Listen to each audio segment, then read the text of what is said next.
healthy competition. We also facilitate ease of doing business in the communications sector through licensing, standardization, spectrum management, tariff regulation, rural communication development, and consumer empowerment. An informed consumer is an empowered consumer. UCC supports local content and innovations, driving the development of a robust communication sector in Uganda. Is Uganda Communications Commission. When you talk about our motherland Uganda, the Pearl of Africa, you cannot fail to smile because of the smile that fills the faces of the citizens. Our nice good weather and nature that sustains us all, that enables us all to continue each in their own way because we are all different even according to each individual's work.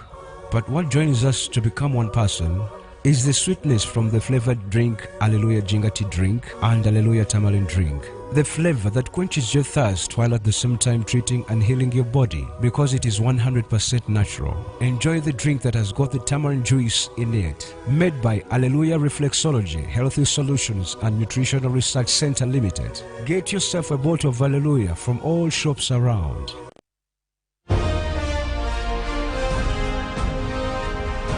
Live from UBC Studios in Kampala. This is Good Morning Uganda.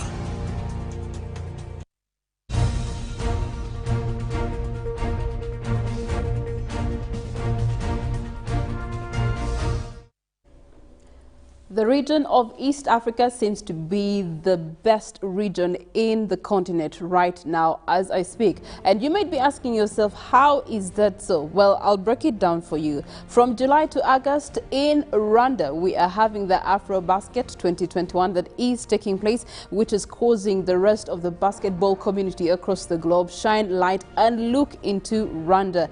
Over the weekend, we had for Uganda the Sekafa Kagame Cup, where we have two teams participating. One bowed out and another has gone through to the next stage after topping their group. Now that is a conversation Ruben Pima will give you more details about. For our neighbors Kenya, we get to see that the entire weekend they were in celebration of the man who not only did a record but actually continues to elude his own record, and that is Eliud Kipchoge, having won the marathon at the Olympics. Amazing stuff happening around the community of East Africa, but here in Uganda you always wake up to Good Morning Uganda. My name is Priscilla Nalwoga, and good to have you for yet another brand new week. Now, as we start off this show, I do it with handsome gentlemen, and they're very smart for Monday morning. Good morning to you, Felix Nkunda.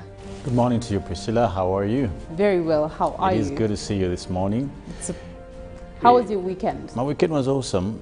Quite busy, but definitely there's much to celebrate throughout the weekend. Clearly, Uganda comes out among at least the first 50 countries, and even it takes good position. Depending on how much we prepared and how many people we sent in the Olympics, we came out clearly with at least some accolades to celebrate, and that's for me quite cumbersome, I must say. That is true. At least we beat Kenya in terms of gold. We have 2 golds and they have 1. So that's that's an interesting one. Robert, how are you and how was your weekend? I'm very fine, and of course a new week. You know, every time we go to bed we have dreams, but God is faithful that when we wake up it's an opportunity for us to chase our dreams, and this is an entire week that you have to chase your dreams. So it is a lovely morning, and of course it's a bit chilly, a bit cold, but that is the reason why Uganda was named the Pearl of Africa by Winston Churchill, because it saw our environment, the green. So we are blessed to be in such a country, but the question is, have you taken advantage of the greatness of this country to earn yourself a better position in terms of welfare and living? Felix has again taken advantage of the Pearl of Africa and what it has to offer. Felix, of all the travels that you've had within Uganda, which is by far your best region of travel? Well, it will be Kisoro. Kisoro, or that will be the south western part of Uganda. Okay. When I was able to be, you know, you see the mountains, look at the likes of Mount Mugahinga, Muhabura, and Sevinyo, and then you do the gorilla trekking within Mount Muhabura. There are these crater lakes. I think it is quite beautiful. beautiful scenes there. Okay, all right. Robert, any places that you have been to and you said this region, someone should always go there anytime, any day? Well, I would say Central region. Just that there's so much potential that has not been developed. But in terms of discovering, last week I happened to go to a place along Hoima Road where this white person comes all the way from the US looking for that particular part where they say that Uganda's king during war, there is a man who used to fight in clouds. So Buganda at one time had a battle with Bunyoro. And so it is believed there was this soldier of the king by then who used to fight in the clouds. And he ended up dating a woman from Bunyoro. And she told them the secret is there's a small cloud where this man uses to. So if you just spear that, then he will be done. It's believed that during the war, they shot an arrow and Chibuko Mumbare was hit at, so they saw blood. And this man had traveled all the way to know about Nakaima. Have you heard of Nakaima? That saying of a warrior who used to fight with the clouds.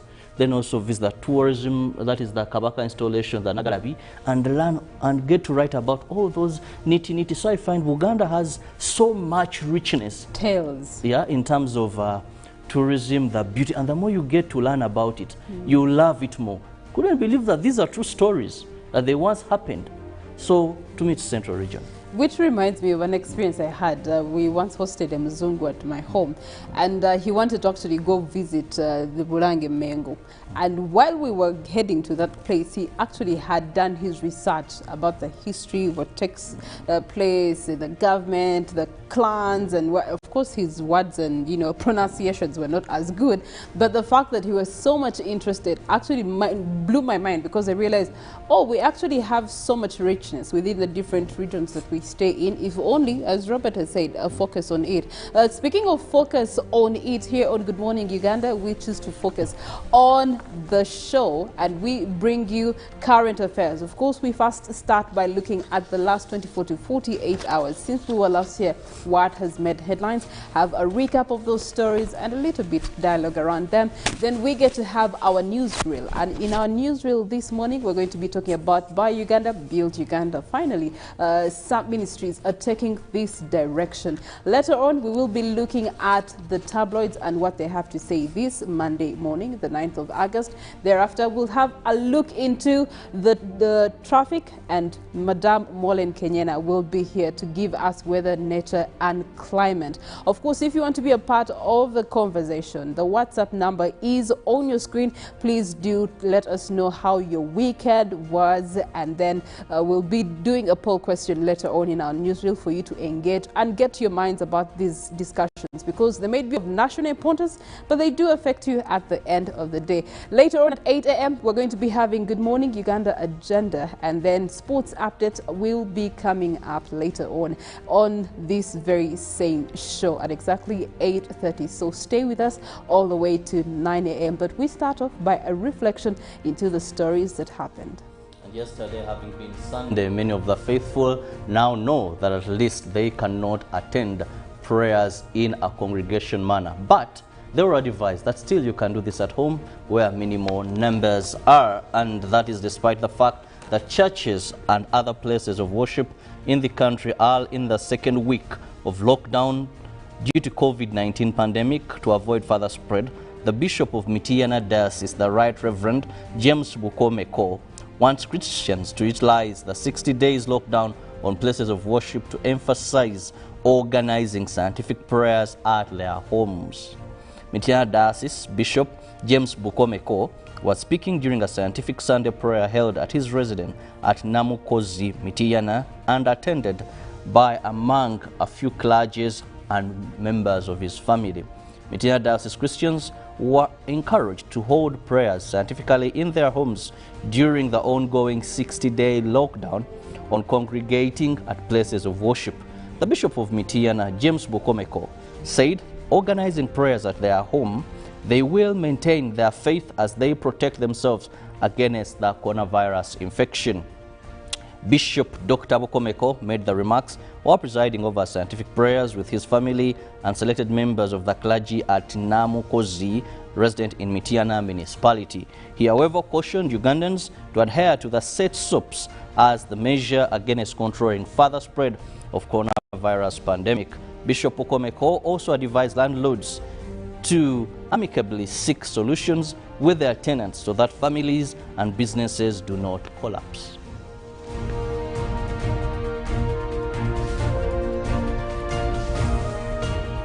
Karamoja sub-region was previously carried through herding. However, these days it is being carried out by unlicensed traders. Police Anti-Stock Theft Unit Commander Elias Kirabo says most traders don't follow cattle trading regulations, adding that about 200 heads of cattle are being held after they were impounded from illegal traders. Kirabo says sensitizing residents about laws governing cattle trade and movement will help in curbing cattle theft. Kirabo also says efforts to sensitize residents on legal cattle movement has been rolled out in the region. The division commander, 3rd Division, Brigadier Badiku Dembe, says rustlers fear to surrender their guns to the UPDF due to fear, and for this the army has created gun reception centers at sub-county level in every district. Badiku Dembe warns those who are reluctant to surrender their guns to the UPDF that necessary force would be applied to get the weapons. And since Operation Usalama Kwawetu started, 7 guns have been so far recovered in Nabilaktuk. Away from security issues, we move to land, which is a question that many times has seen evictions in Uganda. The Minister for Lands, Housing and Urban Development, Judith Nabakoba, has halted looming eviction of land which is occupied by over 3,000 tenants in the villages of Nakingai, Bulinzi and Kasanje in Bukakata sub-county, Masaka district. The matter was brought to her attention by, that is the Deputy Speaker of Parliament, Anita Amongi, following an outcry by the area Member of Parliament, Ronald Kanyike Evans. The Minister for Lands, Housing and Urban Development stopped an imminent eviction of over 3,000 tenants from land in areas of Nachinga, Bulinzi and Kasanje in Bukoto East Masaka district. This follows a memo penned by the Deputy Speaker following the area Member of Parliament sounding war drums in this particular area on the floor of Parliament. As the saying goes, stitch in time saves 9. The Minister of Lands, Housing and Urban Development had to rush to Masaka to avert the pending eviction. The meeting, which was convened at Nachinga village, was almost turned ugly as residents poured out their anguish before the minister.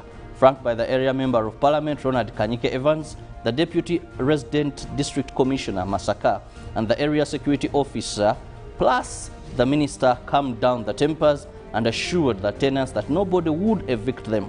Local leaders and area land committee were accused of conniving to ensure that they evict the residents from the land they have occupied for a long time. Members of Parliament from conflict-affected areas are calling for a holistic approach while compensating those affected by insurgencies.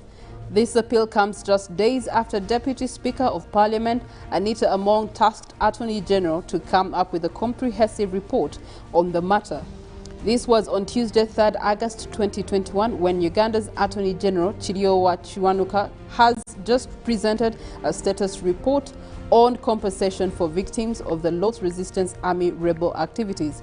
In his report, a total of 92,652 beneficiaries and claimants have been verified, including 16,946 from Acholi, 42,042 from Lango, and 33,664 from Teso sub-region.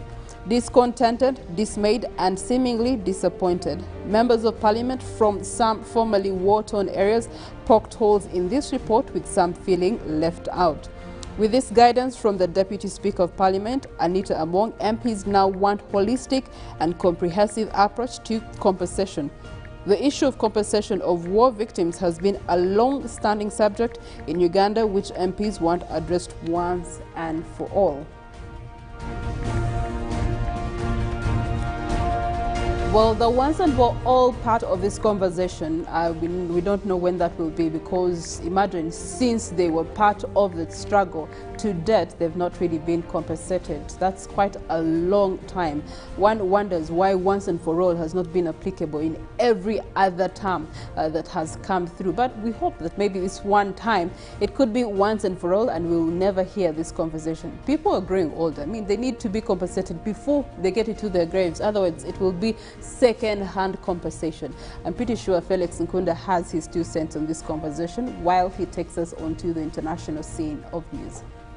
Well, of course, it serves to do encourage many people who are still fighting against noble government or civil governments, and it's something that should be done to encourage or actually cause discouragement people who come together to throw legitimate governments. So the earlier it's done, the better, and of course, the better it's done, it could cause much more security in the region. That's my opinion. But apart from that, we'll be looking at international stories. Well, we'll start with the story of climate change, where we see UN to reveal landmark IPCC report finding. Now, the world's largest ever report in climate change will be published later, setting out the stark reality of the planet. Now, the study is by Intergovernmental Panel on Climate Change, a UN group that looked at more than at least 14,000 scientific papers. It will be the most up-to-date assessment of how global warming will change the world in the coming decades. Now, scientists say it will likely be bad news, but with nuggets of optimism. Now, the environmental experts have also said it will be a massive wake-up call to governments to cut emissions.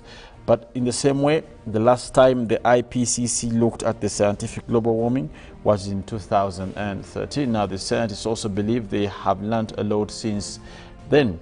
In recent years, the world has seen record-breaking temperatures, raging wildlife, and of course wildfires, and causing devastating also floods in various parts of the world. Now, some papers studied by the panel show that some of the changes humans are inadvertently making to the climate will not be reversed for hundreds or maybe thousands of years. However, all hope is not lost. Now, still in international stories, the Taliban come out to capture 3 more Afghan provincial capitals in a day. The Taliban have captured 3 more provincial capitals as they have taken their fight to the cities of seizing much of the countryside in recent months. The group has seized 5 provincial capitals in Afghanistan since Friday in a lightning offensive that appears to have overwhelmed government forces.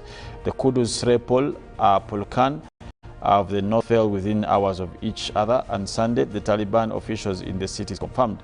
Now, a Taliban statement on Sunday said it has captured the police headquarters, the governor's compound, and the prison in the strategic and northeastern city of Kudus. The local sources journalists also in Kudus confirmed Al Jazeera that Taliban fighters are present in the capital. Heavy clashes started yesterday afternoon. All government headquarters are in control of the Taliban. Only the army base and the airport are not in the same way.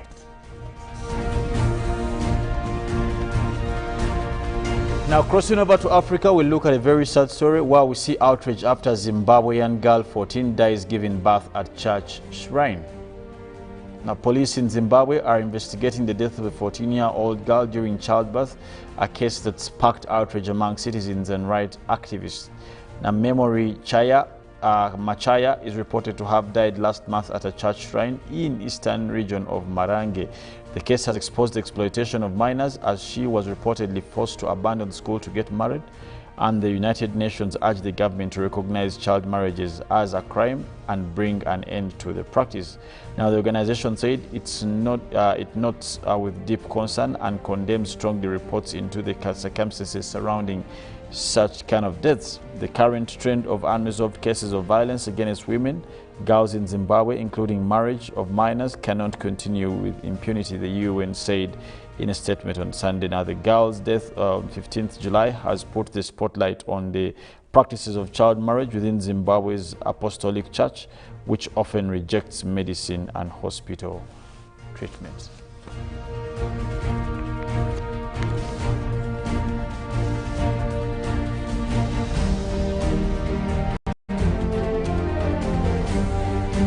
Well, clearly This sort of abuse or evil isn't only happening in this country, Uganda, but probably it's a practice on the East African continent. Probably we'll get to know where else it happens.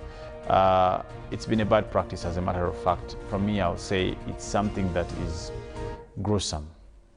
I don't know, but I think it's inhuman, in my opinion.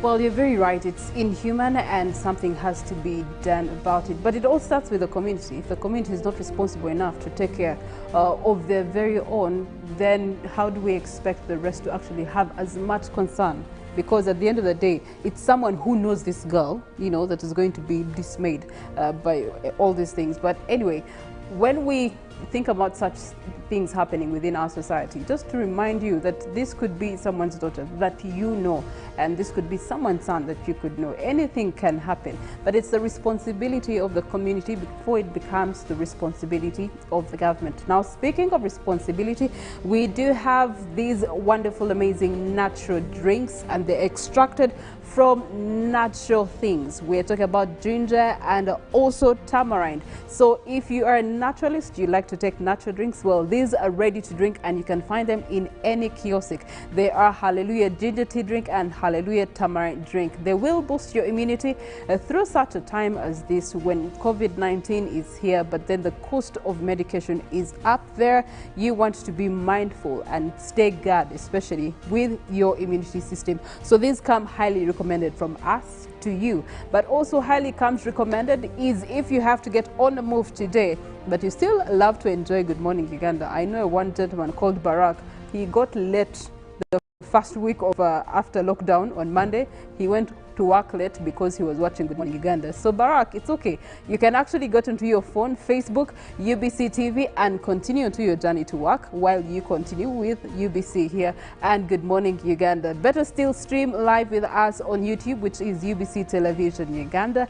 And for every live update that is happening in and around our communities, societies, ministries, and the government, we give you updates as and when they come in on our Twitter handle, which is at UBC TV Uganda. When we return, we are going to be digesting the fact that government has now officially put a ban on importing of utility poles or electric poles, as some would understand them.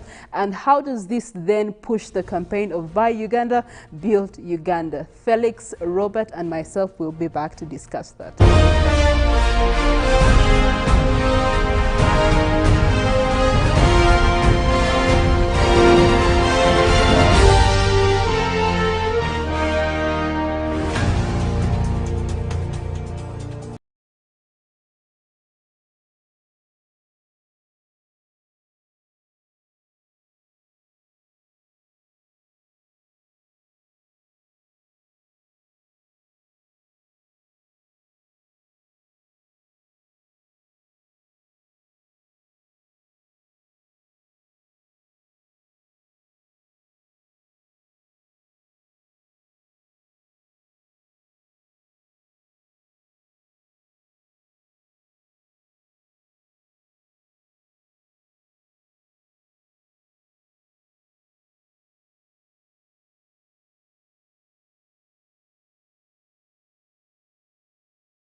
Uganda.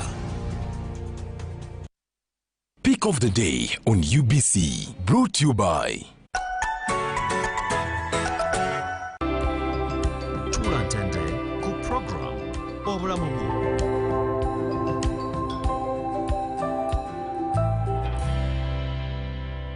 was brought to you by We've cut and reduced our MTN Momo withdrawal rates. Now you can withdraw mobile money at the lowest rates. You also get MTN Century Points when you deposit, send, and withdraw MTN mobile money. Visit our Momo agents countrywide and withdraw mobile money at our reduced rates from 1st May 2021. Everywhere you go, MTN. Echa COVID-19 kijja kuggwa only if we stay at home, observe physical distancing, wear masks properly, sanitize or wash our hands with soap and water regularly, or get vaccinated now.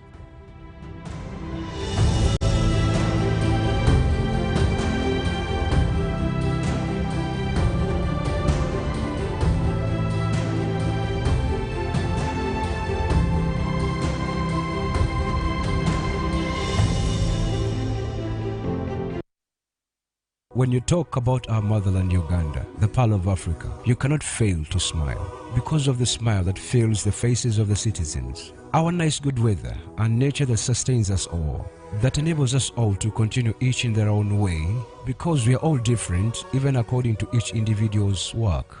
But what joins us to become one person is the sweetness from the flavored drink Alleluia Jingati drink and Alleluia Tamarind drink. The flavor that quenches your thirst while at the same time treating and healing your body because it is 100% natural. Enjoy the drink that has got the tamarind juice in it. Made by Alleluia Reflexology, Healthy Solutions and Nutritional Research Center Limited. Get yourself a bottle of Alleluia from all shops around.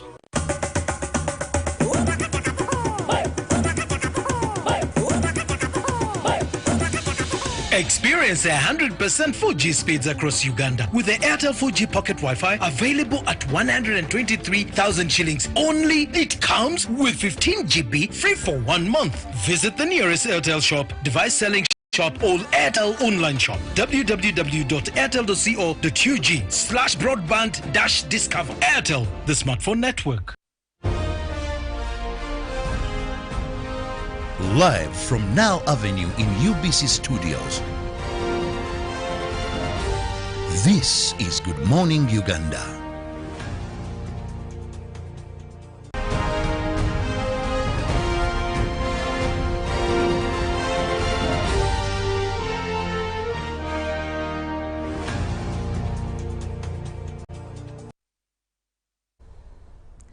The 9th day of August 2021, beautiful Monday. As the day is kicking off, so is Good Morning Uganda kicking off. My name is Priscilla, Nalwoga, alongside Robert, Kirabo and Felix Nkunda. And now we get into that time where we get to discuss our newsreel. We'd had a recent report coming out from government. They have issued an official ban on the importation of utility poles into the country. Our major importer has been South Africa into Uganda. Even our neighbors Kenya have been importing from South Africa into Kenya.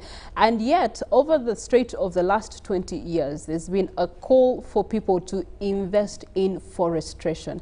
Why invest in forestation? What are the other raw materials that we can get out of forestation? Well, now an opportunity has come for us. And as we start to digest this conversation, we do believe that you also do have an understanding, you have a say about this very same conversation. And so our poll question this morning in that regard: will the ban on importing electric poles help improve motive to plant trees in Uganda, in your communities? Will the ban on importing electric poles help improve motive to plant trees? Hashtag UBCGMU, and that is on Twitter and also on Facebook, but you can use the WhatsApp number on your screen to be able to engage in this conversation. Now, the Uganda Electricity Distribution Company Limited is the one solely responsible for the pole planting project, and they're the ones also responsible for investment, looking for these poles and getting them into the country. Over the years, one of the greatest resources that we have had is electricity. We have had the opportunity to import electricity to Rwanda. We've had the opportunity to import electricity to Kenya, and yet we do have some parts of this country that still do not have lights at night because there's no electricity, and one of the underlying causes is because we don't have quality poles on the market. And so with the whole process of importation, it's a cumbersome process, and it has taken a while for the whole country to have lights. And from there, maybe perhaps this official ban on importation of utility poles will first of all encourage people to grow trees. Now, I will start with the advantages of this particular notion. Robert, we have had this move coming through officially, and it is implying that perhaps now is the time we actually push Buy Uganda, Build Uganda. What are the advantages of this official ban on utility poles? Well, first and foremost, I want to bring you to the attention of our viewers that Uganda, every year from the year 1990, we lose about 122 hectares of forest cover a year. And we all know that forests perform a lot of roles. One of them is in rainfall formation. These days we are seeing climate change, seasons are changing, we are lacking rain. So if you're losing 122 hectares, 122,000 hectares every year, this move will help us ensure there's reforestation, which we need as a country. Second, away from the formation of rainfall, that is very important for us because you find that 96% of Ugandan farmers depend on rainfall-fed agriculture. So we only plant when there is rain. And that means that we need that even for other sectors in the agriculture, that is both animal and crop.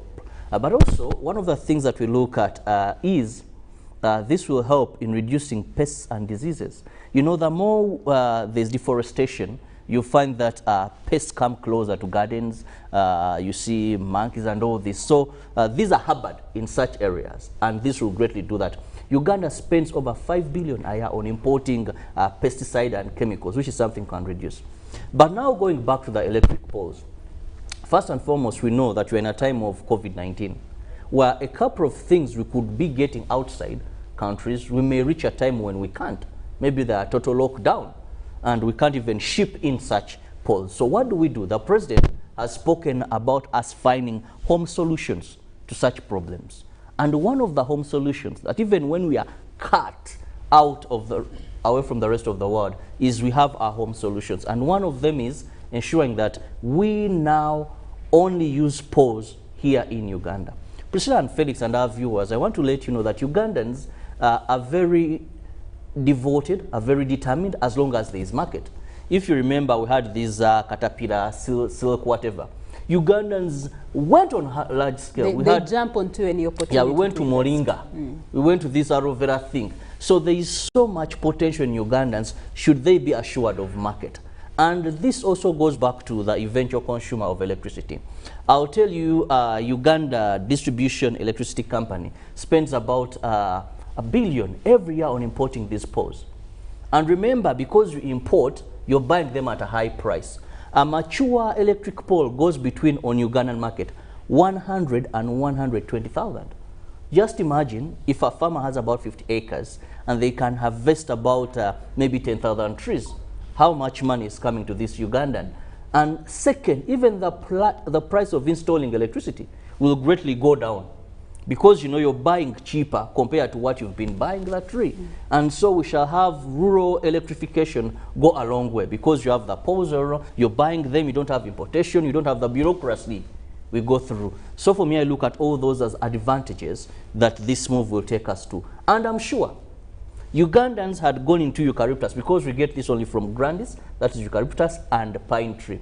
So when you move around Uganda, take Hoima, Ruwero, you see these very big, but what has been discouraging them and selling them as when they are still a bit young, that is for building, you know, those construction, is lack of market, because we've been importing what we have home. So once they're sure that yes, the market is there, then this will go a great way into having these poles. There's no scarcity. Okay, it's all about direction and market. So actually, so many people have actually resorted to using tree planting as a way of protecting their land. Those that have large chunks of property have used tree planting just to preserve their property before they can do anything else that they intend to do with it. Turning to you, Felix, Robert here has mentioned the fact that we have surplus here, but also I believe COVID-19 has brought more advantages to us in such a sense that rather than go through the cumbersome process of importing raw materials, for example, the utility poles we're talking about, now we can look into our very own country to source raw materials. In his inauguration speech, he talked about surplus and how this country actually has surplus of things, raw materials that can be then converted into something that can serve the people of this country. So how is this actually pushing us in that direction? Well, you see, Priscilla, it's not enough to have surplus as a normative. It would also make conclusive sense if government builds capacity. You see, you cannot say that, let me just use the example of the story we're looking at. You may not say that we have not had this type of tree in Uganda. I can't believe that. That's a lie.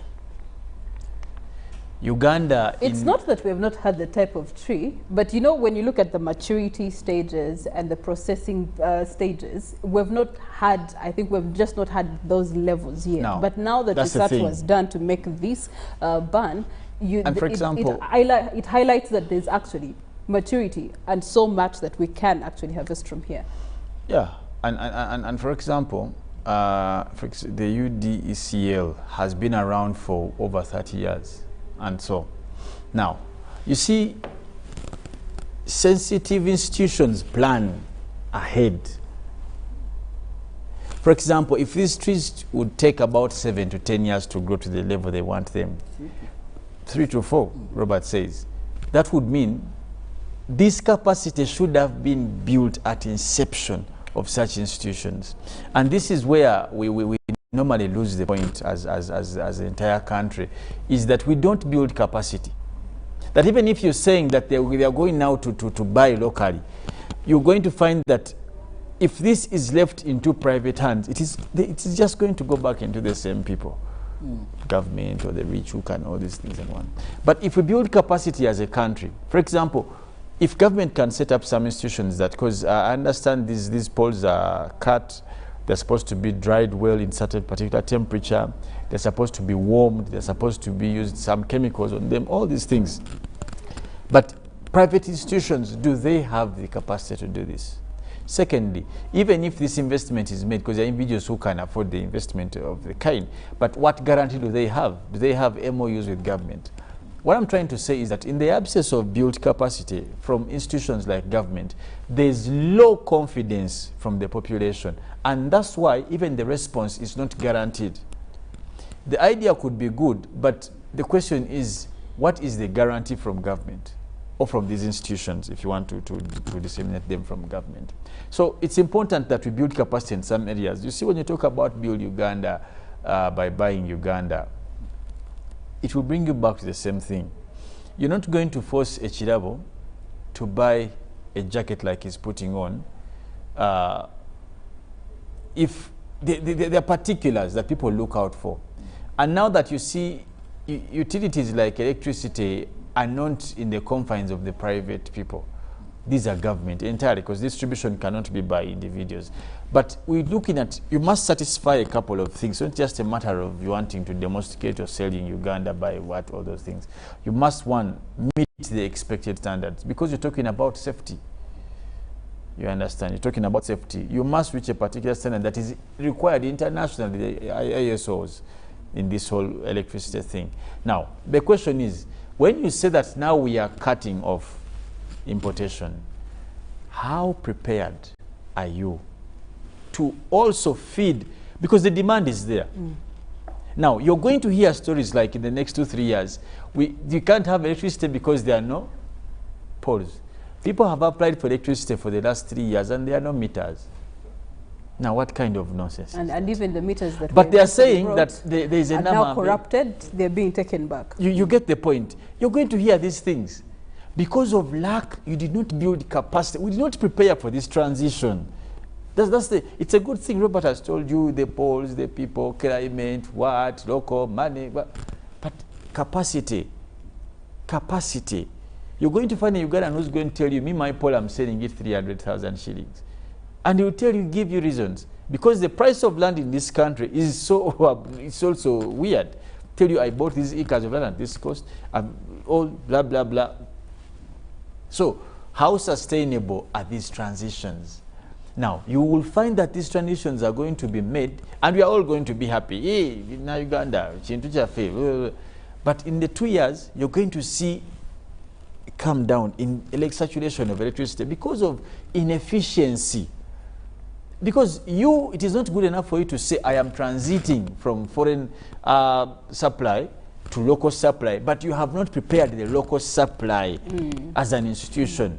Unless they are coming out to give us those details that you look here. For the last 10 years, we have been having people supporting them to plant this, teaching them this, giving them the quality. We have brought machinery which can test all these kind of things. I am not excited, I'll be honest about this. Unfortunately for us in this country, we first do the end thing, and then the implementation process comes thereafter. But speaking of implementation processes, we have Buy Uganda, Build Uganda, the Bubu initiative that was introduced back in 2014, approved and passed. It's been active since then. Is it a law? Government has taken it on and is pushing for it. I think most recently when we had refugees issue here in Uganda, we had the food. We had Minister Onek actually putting out that very same campaign of why don't you buy food from here and supply the refugees that are in our country.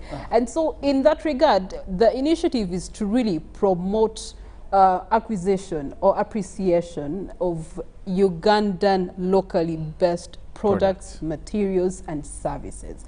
And do we see this actually going to be boo-boo in the end?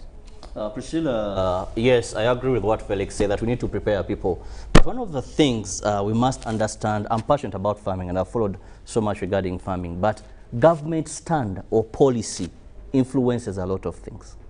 I want to tell you, even as we speak, Uganda farmers on individual or personal basis have been exporting poles outside Uganda and in huge numbers. But when people know that there is a government policy that they are importing, talking about the Uganda Electricity Distribution Company, when they signed the contract with Umeme, you know what they did? They embarked on planting of electric poles.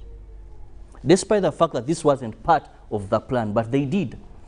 And for a long time, we have been importing, but also the company has been picking from its own. So when government stand or policy is that now we are going into this direction, that greatly influences the outcomes of where Ugandans are going to put direction. Because I want to tell you, like I said earlier, Ugandans have the capacity in terms of purchasing, in terms of planting. This is what is happening. That this company will buy them in the raw form, according to the plan. They'll just come, how many poles do you have, Priscilla? Test if they are mature enough, they cut them. The treatment center, like already have around Namave, that is a treatment center where they'll go and treat these poles from. So for you, you're not into that treatment. All you are doing is a farmer and putting on market, like we've been already exporting to some of our neighboring countries. So when people now know that we have market, I'm very sure they'll venture into this. How sustainable this can be? Yes, to a larger extent, I agree with Felix that the initial stages could be complicated, like identifying the farmers that have these big gardens. Then we have demand and supply. But at the end of the day, a journey of 1,000 miles starts with one footstep. And this is a move in the right direction that I believe it's encouraging our farmers. I've visited a couple of farmers into tree planting, mostly around Luwero. And they'll tell you, you ask them, why aren't you waiting for these trees to mature and sell them as electric pole? They'll tell you, government tegula ku muntu wa wano, egula bweru. So they resort to cutting them at an earlier stage for construction, roofing, staircases as they're building. Yet, if they save them, they would earn more. He's selling this pole at 5,000, 3,000. This tree is going, a mature electric pole, leave alone these they're using in construction, is going for 120,000. So you see it's almost times which number in terms of monetary value that they're earning. So for me, I believe as long as the policy has changed, as long as we're not going to, as long as we're going to have proper regulation, Ugandans are very, very ready to walk down this. All right, our poll question still stands. We want to hear from you, as you've had from the input that has been shared by Robert and also Felix. Will the ban on importing electric poles improve the motive to actually plant trees? Hashtag UBCGMU on Twitter and Facebook, and also send us a WhatsApp on the number that is on your screen. Now, you have talked about, it being a positive initiative.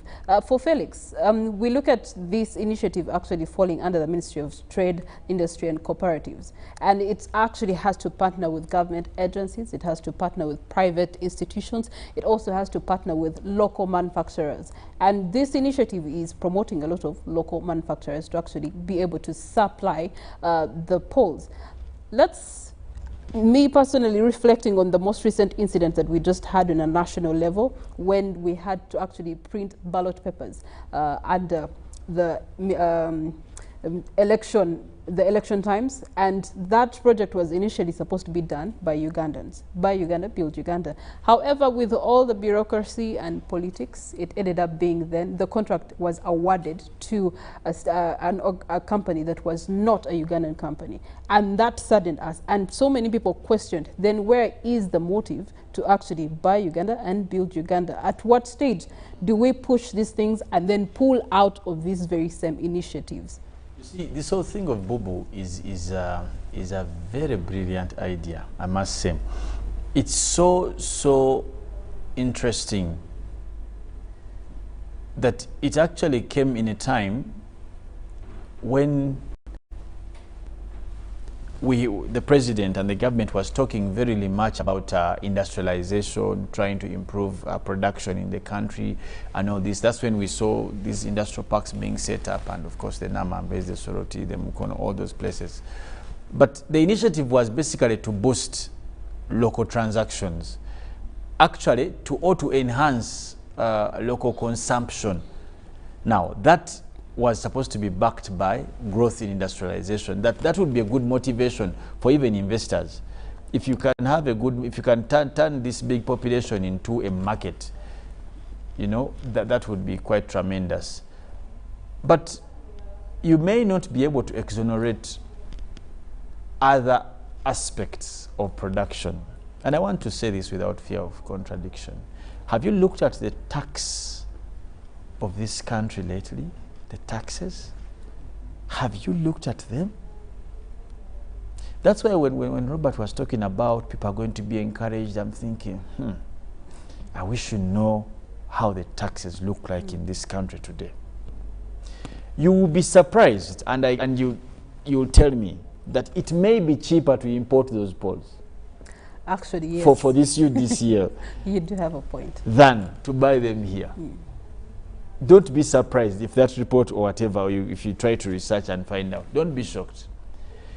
What am I saying? This whole idea of Bubu is so beautiful, but enhancing it is as good as useless if there are no circumstantial incentives to make it appealing, to make it possible. Priscilla, you cannot buy a Ugandan shoe at 200,000 and from Italy is at 100,000. I think it would be foolhardy, it would be idiocy, you would be a fool.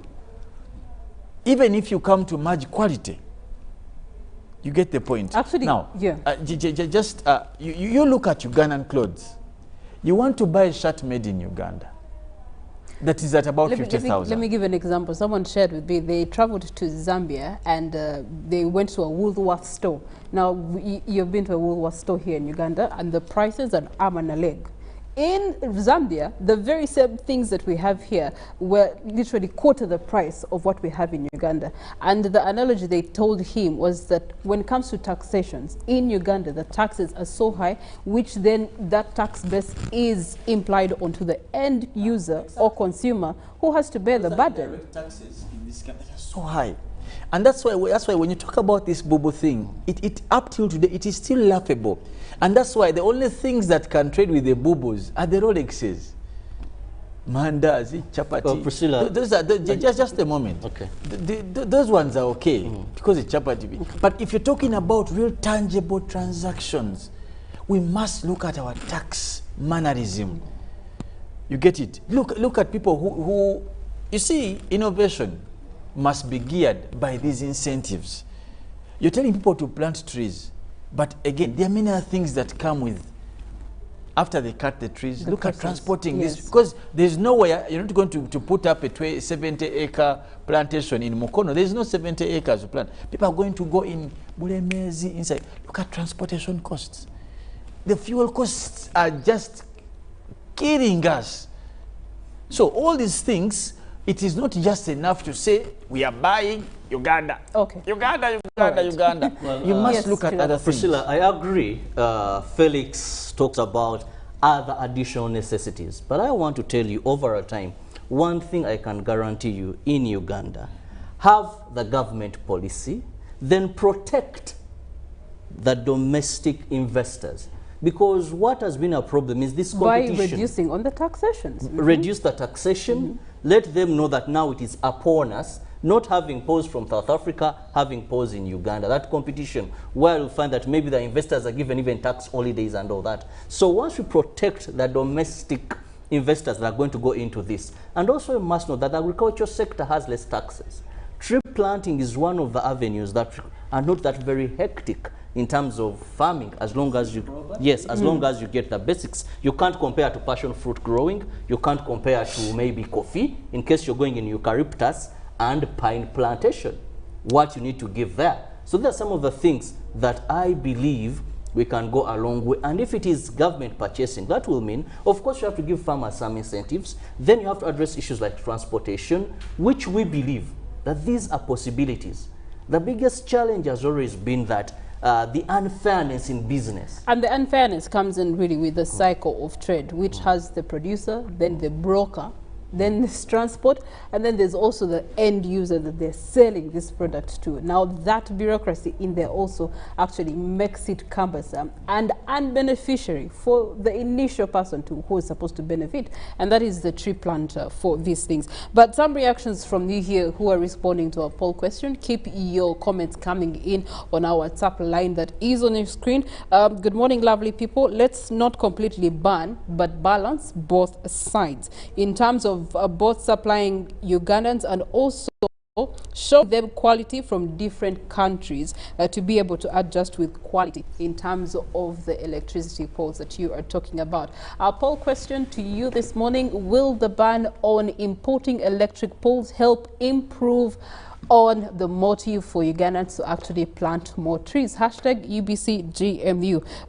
Share on your WhatsApp and we'll be able to have these conversations continuing. Now, also just to remind you that kicking off today is the vaccination process across different regions, and we have some vaccines now. So if you've not had your second jab yet, now is the time to actually go to the health center and find a way to get your second jab. And for those of you that have been waiting and longing for this, now is the time to get vaccination. Remember, vaccination is to help us to actually stabilize our country and economy so that we can thrive under COVID-19. But also, we remind you, wear your mask, sanitize every single second, minute and hour, and social distance. Even if we are now allowed to go back to some business, it doesn't mean that you are always in crowded places all the time. Ensure to avoid crowded places. Upcoming, we do get to look at the tabloids this morning and what they are talking about in this regard. Good morning.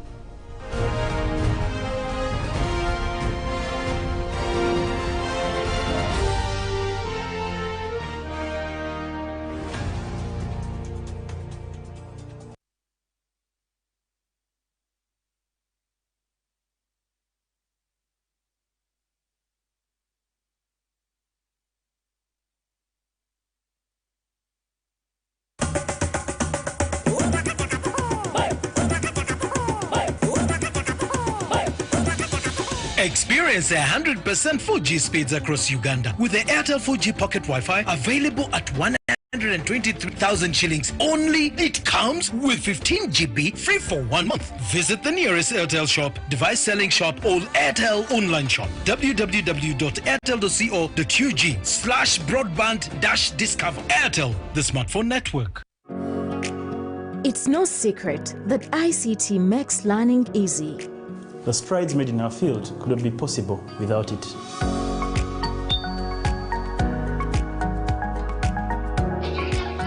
And now we can watch our favorite shows. My radio is my best friend.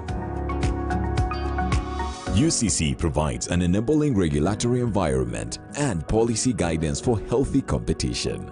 We also facilitate ease of doing business in the communications sector through licensing, standardization, spectrum management, tariff regulation, rural communication development, and consumer empowerment. An informed consumer is an empowered consumer. UCC supports local content and innovations. Driving the development of a robust communication sector in Uganda is Uganda Communications Commission.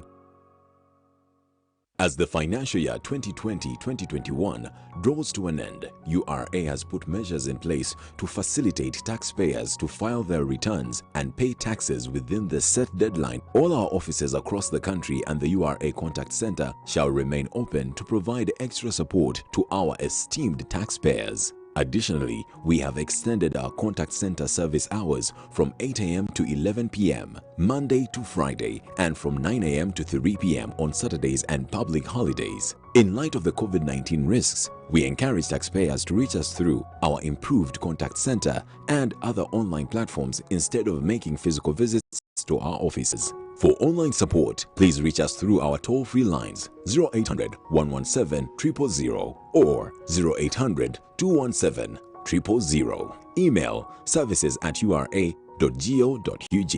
Website ura.go.ug.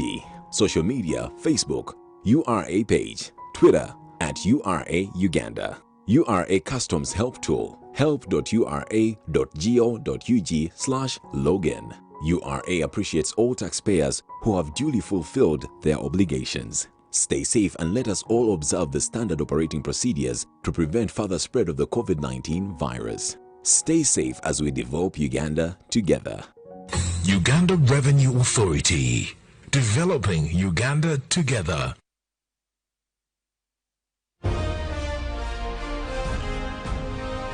Live from Now Avenue in UBC Studios. This is Good Morning Uganda.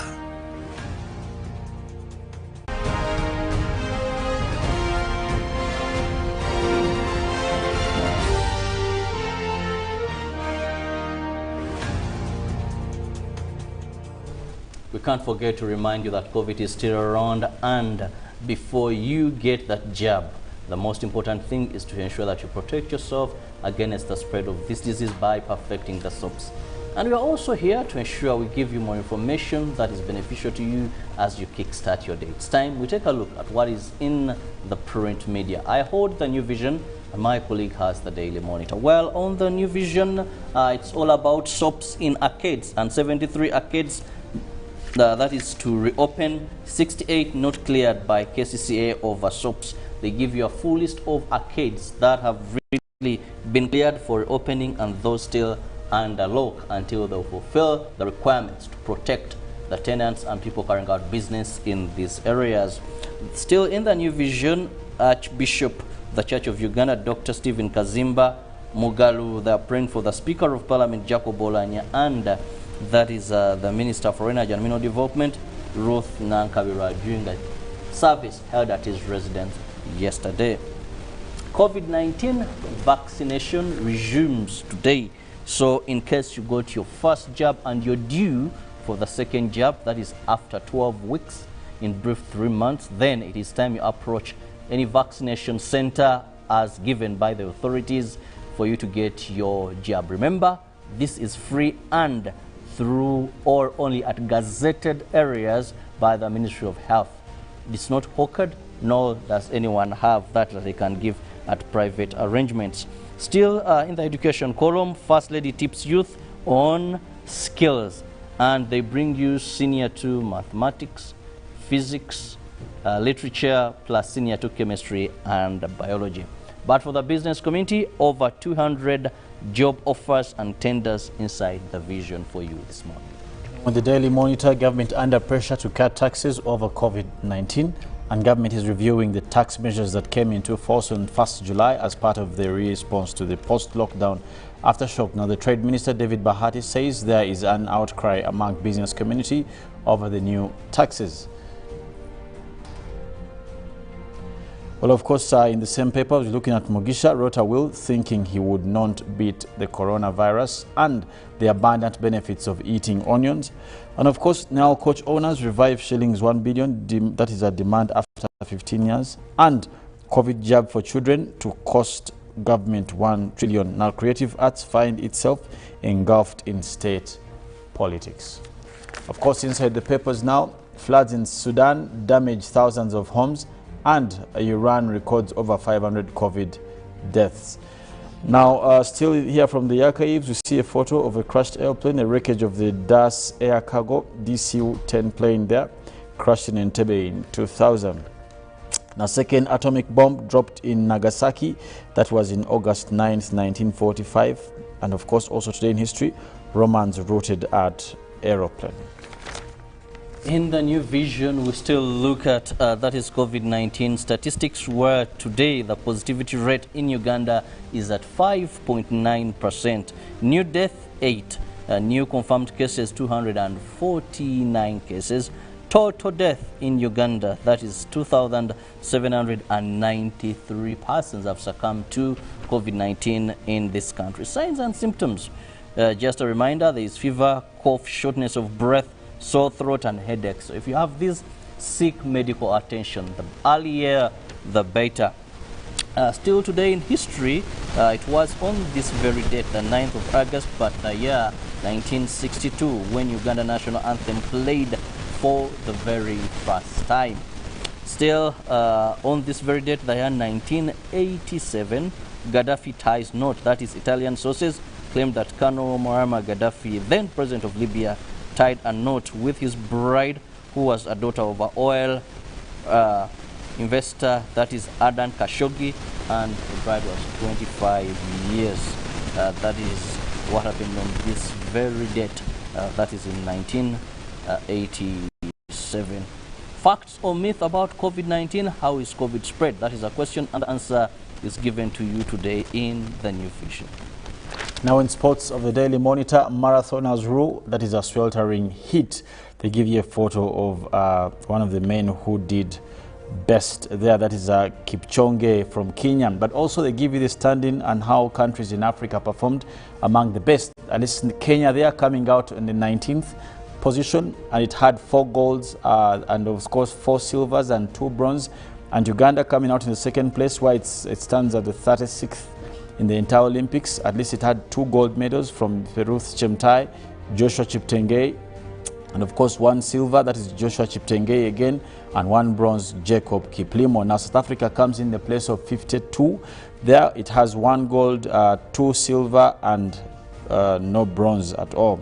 Now Egypt comes in at a place of 54, where it has 1 gold there from Farah Albediz, and of course 1 silver and 4 bronze. There now Ethiopia comes in at 56, where it has 1 gold, 1 silver and 2 bronze. That's how African countries performed in the list of Olympics. Now signing for French against PSG, a possibility for tearful Messi. And of course Felix overtakes Lewis at most decorated US track and field athlete. In the new Vision Sports, they give you team's arrival plan and updates. Yes, how they're going to be arriving, what time, all that as they return from Tokyo, Japan, having secured us victory there. The rankings, like Felix has said, also the new Vision brings you the same here, how the table is standing. But a miracle at only 18 billion, Uganda's sports budget trails South Africa with 277 billion budget in the field of sports. But these and more Ruben will be here to give you the details in the world of sports. Daily Nation, top of Africa, Kenya ranked 19th overall with 10 medals there. Well, much of that anyway is what we'll be giving you. But of course, having looked at the papers, Robert and Priscilla, we will now also would want to know how do we maneuver into the heart of this beautiful city with, of course, much big holiday in terms of celebrations. Yes, Priscilla. All right, we get to see, we were talking about Buy Uganda, Build Uganda. We have some beneficiaries on our map here that are actually benefiting from Buy Uganda, Build Uganda. Mandela Millers is doing that. They do produce flour, and which flour then is bought to do mandazi, samosas, the things that you like, the Rolexes that people like. We also do have Samona Products Factory that is also enjoying the initiative of Buy Uganda, Build Uganda. But picking up on traffic this morning from Busega roundabout at Shell, connecting Masaka Road to Bulenga, and then also connecting to the southern bypass. We got to pick up the traffic from there into Chengeda town and see that there's actually, interestingly, not much jam is being depicted there. And we do have the jam that was building up from Natete Shopping Center here. Obviously, there are traffic lights here that you would be expecting at this junction. And these traffic lights will manage the traffic flow there. And those are showing you exactly where the traffic is right now. Now, we get to move away from that. You do have some traffic that is expected to be picking up in the areas of Wakaliga past Ivy's Hotel. And those are taking you all the way to one of the places I saw here where Felix, I think, grew up around here. Jacaranda swimming pool used to be their swimming pool. But we do have traffic that is expected to build up in that area into Albert Cook Road, which brings you into the trading center of Mengo. Now, the trading center of Mengo, of course, there is a hospital there. So as of this morning, there's expected traffic jam. We also do have Albert Cook connecting to Canon Apollo, Chivebulaya, which then connects to Rubaga, and that also does connect traffic that is coming in from Rubaga, trying to avoid this cumbersome turns here. They just connect to Albert Cook there, but also it gives you a sneak peek into traffic around Rubaga area, which has not yet built up as of this morning. Well, one of the advantages is the fact that there are no kids going to school, and so the traffic may be there, but it's actually moving traffic. It doesn't actually change in any way. You just have to bear a few minutes of stop traffic, a few minutes of traffic lights traffic, and also for people who engage with downtown routes, actually also you will be experiencing that kind of traffic because of the taxis that are now fully functional, except for the provision where they must carry half the number of passengers. So if they were initially carrying 14 people, now they have to carry 7 people. Even for private cars, initially you could carry as many as you want, even a dog in there. But for now, as far as the SOPs are concerned in terms of traffic, 3 people maximum, including the driver. So please do have that at the back of your mind as you are making your rounds this day. Let's just stop by a traffic police officer and then you don't have the actual capacity, which will cause you to be on the wrong side of the law. We do have some respondents that are actually responding to our conversation. Where we were talking about Buy Uganda, Build Uganda, government coming out to put a full stamp on having a ban for poles being imported from South Africa majorly, and now they're telling us that it can be done here, meaning that the local manufacturer now has an opportunity. We do have a response here. They haven't left us their name, but they're saying, good morning, lovely people. Let's not completely ban but balance both sides in terms of supporting both Ugandans and also showing them in terms of quality. You also come in to say that will encourage farmers and other people to think further, thus boosting our economy and less dependency on only one job. Well, I do agree with you. When you actually put in this initiative, what it's simply going to do is that for the tree planter, they're going to boost, of course, how much capacity they have, but also in terms of treatment of these trees. Yes, Robert did mention of one company that is doing it here, but then again, there are other companies that are then going to tap into this market and be able to set up industries that can cause treatment for these trees to then give them to the Electricity Distribution Company Limited. On YouTube, we are definitely streaming live, so you can go look out for Good Morning Uganda, the 9th of August 2021, and you will be able to rewind, replay, and enjoy the dialogue that is happening there. Speaking of dialogue, this very same conversation actually does affect nature and weather. I want to engage Kenyana Molen before she takes us into her segment. Good morning to you, Molen. Very good morning to you, Priscilla. How are you? I am fine. I'm doing well. So, yes. We have just talked about the banning of imported poles, utility poles. Now, what this I perceive implies for the preservation campaign that is ongoing right now under the Ministry of Environment is that, one, it's going to enhance the cycle in terms of weather, but also there's something I've had most recently, carbon trade. Yes, yes. It's kind of something that is hard to understand in terms of the benefits with carbon trade. Now, I know that having such an initiative, like for example, if we ban importing of electric trees, it will motivate more people to actually engage in tree planting, especially for these particular species where we get electricity poles, because not every tree can actually make the pole. So yes, that is creating more initiatives for people. But still, looking at carbon trade, it's something that is not, to me, I don't see it practical, because what happens with carbon trade is a country that pollutes most pays another country so that it's like a guilty conscience to them, because you keep polluting at the same time, but you paying another country just because they are likely maybe to do more planting of trees, or even just being compensated, like for example with even dumping garbage. To me, it's not realistic. It doesn't curb the fact that you're still polluting even if you're paying that tax. So I would say we avoid the whole thing altogether.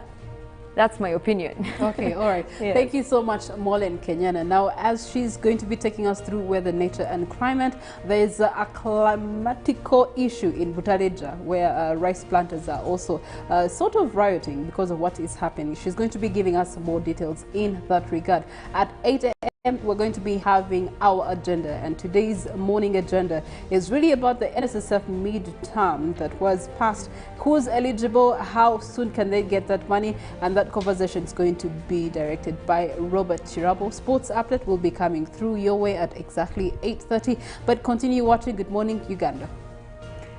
Yes, I'll take it from that, Priscilla, with rice growers that are actually complaining with a recent ban by the cabinet's decision to actually look at a 10-year or a decade of environmental restoration. Now, stopping people from growing rice in wetlands.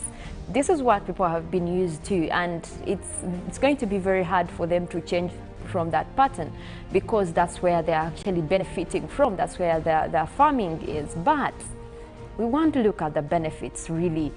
If you keep doing this as a farmer, have you imagined a time where actually this could be catastrophic in terms of these areas are supposed to be water holding areas, that is the swamps, that's what they are well known for.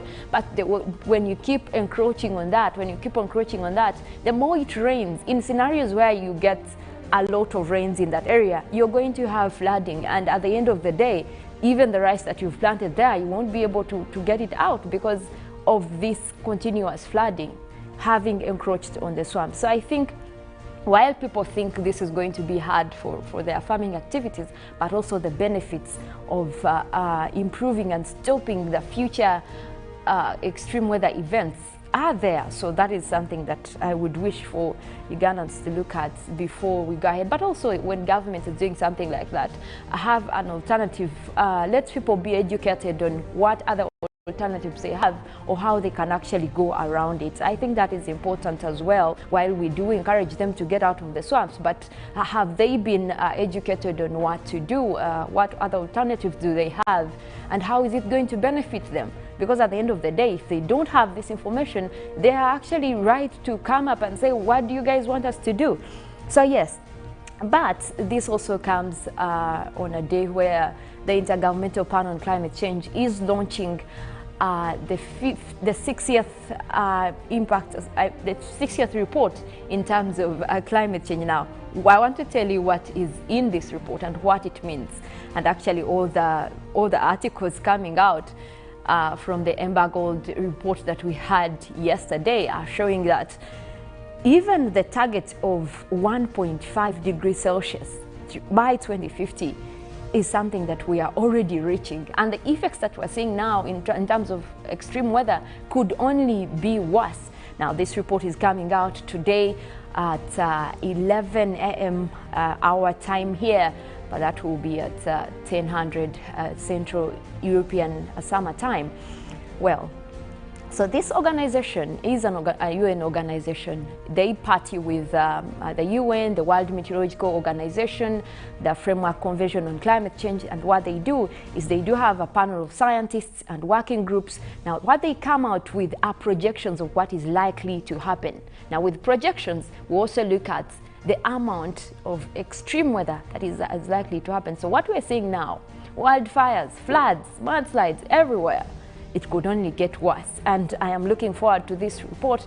They do have a press conference as well at that particular time. This is something that I'm interested in, especially to look at what scientists have predicted for the next decade. And we'll be looking at that. But also this morning, we woke up to more news of wildfires in Greece, and these have taken lives. It seems like each day that goes on, these fires continue taking more and more areas.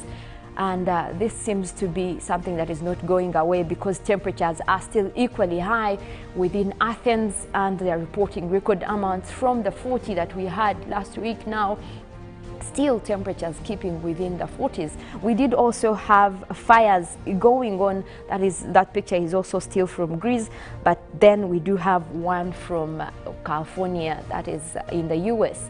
Now, this California we did see kind of a reduced activity with wildfires going into last week, but now we're seeing another wave of wildfires raging across California. And still, I want to relate this to the equal rise in temperatures. As long as temperatures are up there and we still have that heat wave, there are going to be more wildfires breaking up. And it's not just the fires. Even this morning I was reading a report talking about Abuja, the Lagos floods. I mean, this is Africa's most populated city. But when you look at these instances of floods continuing happening in Lagos, and it is also relating to the fact that they are close to the coast. So there is sea level rise, and because of that, we keep seeing more and more waters coming into the city. And the flooding isn't the first time. Each year there is flooding. However, what is different about this year's flooding in Lagos is that they are looking at scenarios that they haven't seen before, taking on more parts of the city. So we are talking about extreme weather events everywhere. Now, we did have a report of what is likely to happen if we look at a scenario of increasing 1.5, increasing 2 degrees Celsius and increasing at 3 degrees Celsius. That is in terms of global temperatures. Well, we look at if we were to actually target the 1.5 degrees Celsius increase in temperatures, average of in 2 months, we'll have droughts at least for that is at 1.5. But then if we look at plus 2 degrees, then we look at average length of drought going up to 4 months. That's according to the predictions we have, projections from the UN Climate Change Framework Convention. Now, look at what is likely to happen should our temperatures go up to plus 3 degrees Celsius. We're looking at 10 months of average length of drought, and that is globally. Well, one example that we have right now is across Madagascar, where we've seen this going on for more than 6 months. So this is no longer a target. It is already happening across different parts of the world, and something that we should be alert and rather focus on the increase which is being targeted by the Paris Agreement, which is the 1.5 degree Celsius increase. Well, let's take a look at what we have over our satellite this morning. Over Uganda, we did start off with rainy conditions across Lake Victoria Islands, but also parts of central north and also through the eastern part of the country. Now, this area has actually not been having rains for the last couple of days. I think it is good news across this area. That is, if the rains are something they were looking forward to. So Mbale, that is Elgon area, and coming into the eastern side of Lake Victoria, that area has started off with rainy conditions, still having light rains even as we speak now, but also for parts of Gulu, Padel, that is central north, still having that rain system there, and that will be moving more further southwards and also to the west. West Nile also picking up. We are seeing some of those rains starting to develop close to Arua, Yumbe. That region is also expected to have more rains developing this morning. And also still good news for the Karamoja region. That area has also been having mostly dry conditions, but now we see some rain starting to form up this morning across the Karamoja region. That is also some good news over there. Now, Lake Victoria Basin, that system is actually bringing in heavy rains, but lucky enough it hasn't come up to the side of Kampala, that is central Lake Victoria Basin, also for western Lake Victoria. It is actually moving a little bit southwards and to the west. That might dissipate and also move mostly to the side of Tanzania, but nothing much being brought across our area here. Now, we do have southwestern Uganda starting to build up with more clouds, but also we are looking at reduced wet weather activities this morning across that area. It will be mostly cloudy. Now, where we have clear skies, I can see the areas of Park and also for central Uganda, midwestern Uganda, we are already having sunny conditions over there with mostly clear skies, but we shall have intervals of cloudy conditions as the day goes on. We'll take a look at our weather forecast for this morning for different areas within the country, but we do hope most of those rainy systems stick around, especially for the Mount Elgon Highlands. Well, we are starting off with central Lake Victoria Basin. That is where we have Kampala, Entebbe, Wakiso. We're forecasting light rains. Those will be coming in over a few areas this morning at temperatures rising up to 24 degrees centigrade. Quite a cold morning over there. Now, central north, where we have Gulu, Jumani, Kitgum and Padel, we are forecasting also isolated showers. Those are already building up over there, and light rains as we speak, but temperatures expected to be at 25 degrees centigrade this morning. We're looking at eastern parts of central. That is where we have Luwero, we have Wobulenzi, we have Nakaseke, and Nakasongola is in that category. We are forecasting a mix of clouds and sunshine. We're already seeing clear skies over there, and temperatures will be at 26 degrees centigrade for that area. Now, eastern Uganda, we have Soroti, we have Katakwi, Muria, and Kumi. We are forecasting isolated showers as well. We will see those over a few areas. Temperatures at 25 degrees centigrade. Seeing that temperatures actually starting to come a little bit down for that area, considering what we've had for the last couple of days. Now, eastern parts of central, that is the eastern Lake Victoria Basin, we have Tororo, we have Iganga, Jinja there. We are forecasting light rains. Those will be over a few areas. Also, temperatures at 25 degrees centigrade. Quite a cold morning over there. When we look at Mount Elgon Highlands, we are already seeing that rain system there, and most places over that area are already seeing these rains, but temperatures expected to be at 24 degrees centigrade. Quite a cold morning, and I think that is related to the wet weather activities over there as we speak, and that is expected to go a little bit higher later in the afternoon. Now, southwestern Uganda, that is where we have Mbarara, we have Ibanda, we have Okushenyi, Rubirizi. We are forecasting isolated showers. Still, temperatures will be at 25 degrees centigrade. Generally, also a decreasing trend in temperatures for that area. That is southwestern Uganda. Well, the western part of Lake Victoria, we do have Masaka, we have Kalisizo, Sembabuli, and Rakai. We are forecasting also isolated showers. Those will be across a few areas as well, but temperatures expected to be a little bit warmer at 26 degrees centigrade for that area. Yes, and also most areas actually across Central will be dealing with in terms of sunny and cloudy conditions, but we do expect more rains to develop later in the afternoon because we see more systems developing. Also, actually, for this system that is coming in from Mbale, it is likely to come up to Central Lake Victoria Basin. That could be one that is bringing us rains even here for a few areas, and will be developing more within the afternoon. Also looking at the system in Gulu, that is likely to stick around, and that might also redevelop in the afternoon, bringing us rains over there. Well, that is it from me in terms of weather and nature. We'll be looking at Good Morning Uganda agenda coming up. Robert will be here. Later we have sports, but also stick around. There is Good Morning Uganda Extra with Jagenda Semakula. My name is Molen Kenyana. I want to wish you a good morning.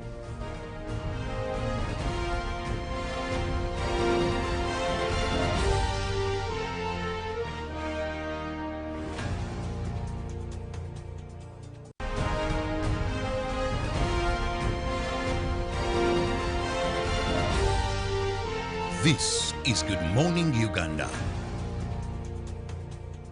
Pick of the day on UBC, brought to you by Tulantende ku program obulamu bwo.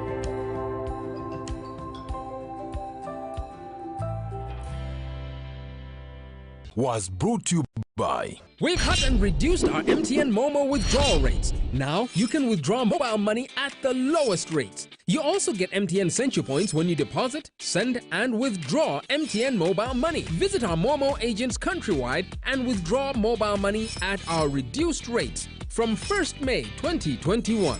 Everywhere you go, MTN.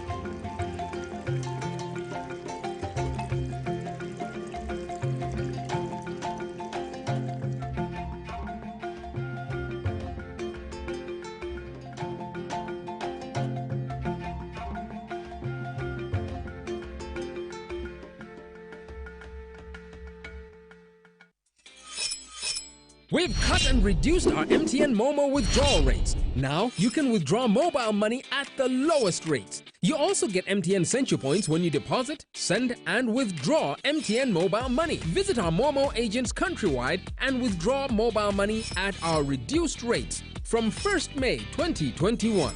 Everywhere you go, MTN.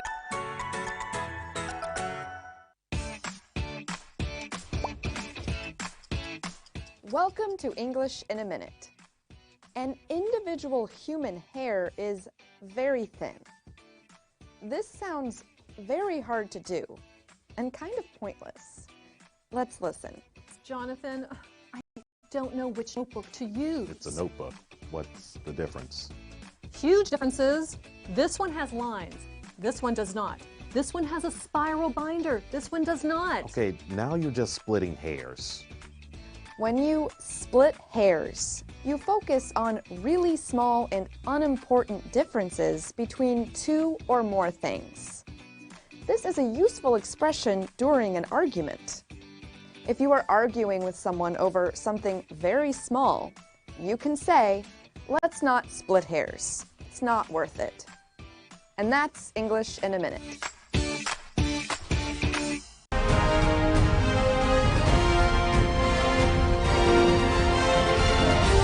This is Good Morning Uganda.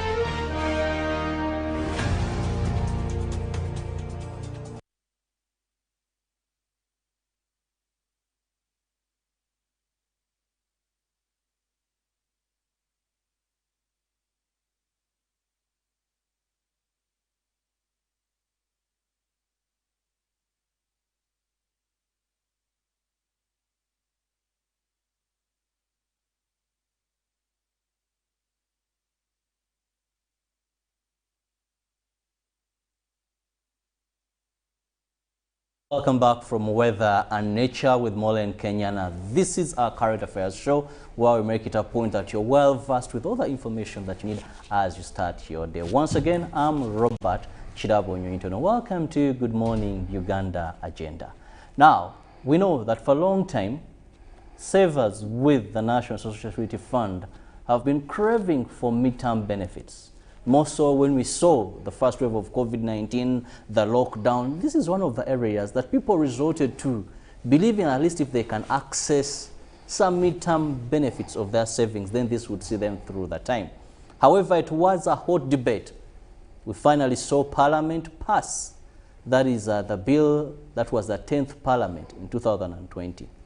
However, that was done in Feb, but shortly after, the Minister for Finance, and that is Planning, Honorable Matia Kasaija, in March wrote a letter to His Excellency saying this wasn't a right move because it would deplete the fund, and at the end of the day, we may see that where we need to make investments, NSF could even have to borrow and then have interest paid on that. But the likes of the guest I'm going to introduce to you did not give up. The workers' representatives kept pushing and pushing for this move until Wednesday last week, which was the 4th, where I saw His Excellency Kaguta Museveni midterm benefits for savers with NSSF. Now, this will mean that at least a person who has saved for 10 years, has reached the age of 45 years, can access at least 20% of their savings that are with NSSF.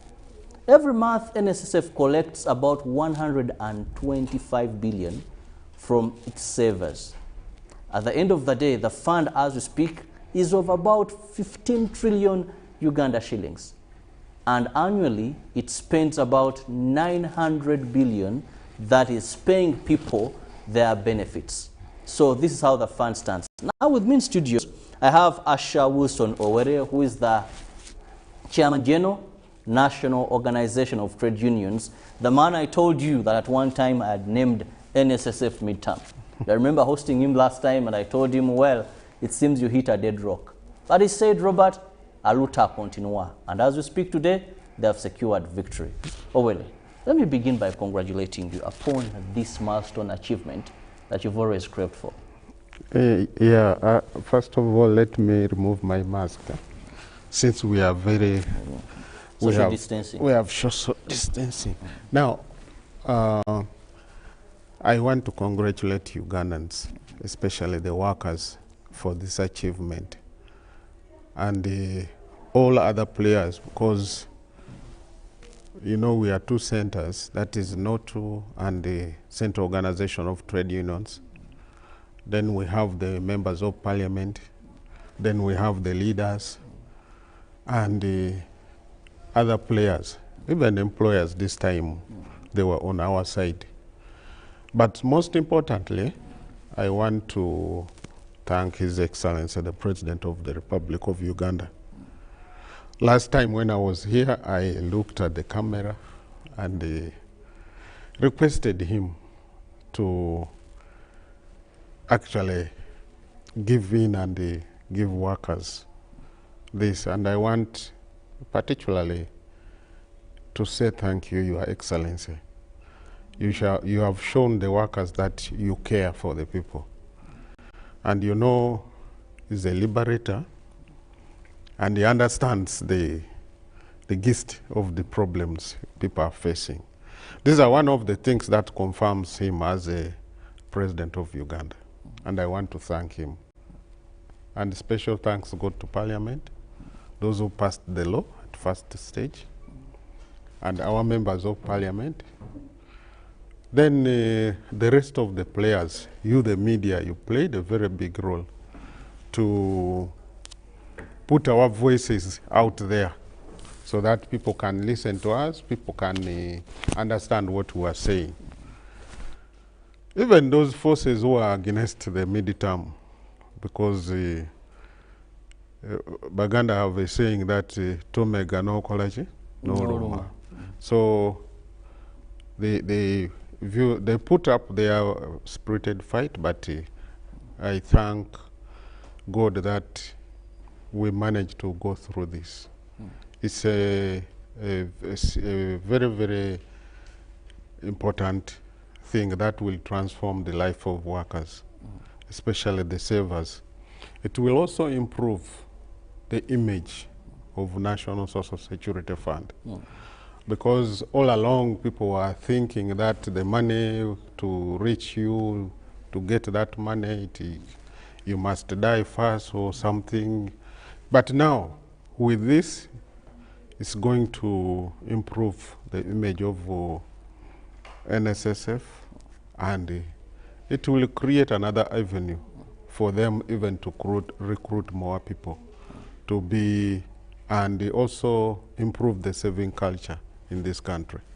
Well, talking about the rosy bit of it, but of course to our savers there, and you've clocked 45 years, also you've saved for at least 10 years. Yes, this is something, but we still await for the statutory instrument that is going to regulate how and who will properly get this money, the manner in which, though it is very clear that it's going to be in a phased manner, that not all savers that qualify will go and collect this at once.